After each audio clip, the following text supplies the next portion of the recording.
চলে, হ্যাঁ আমাকে ছেড়ে দিয়ে গেল। এই আমার রয়্যাল এনফিল্ডের শোরুম সার্ভিস সেন্টার। আমার গাড়ির কি সার্ভিস হয়েছে, ও রেডি হয়ে গেছে, একটু গাড়ি দাঁড়িয়ে আছে সামনে ফাটাফাটি।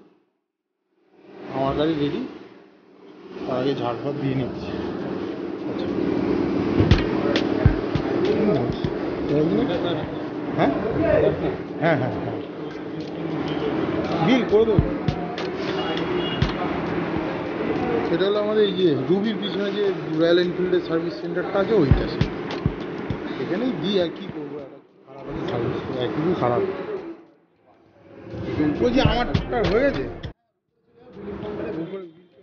ঠিক আছে চলো কমপ্লিট আছে। ওইটার বিলিং এর জন্য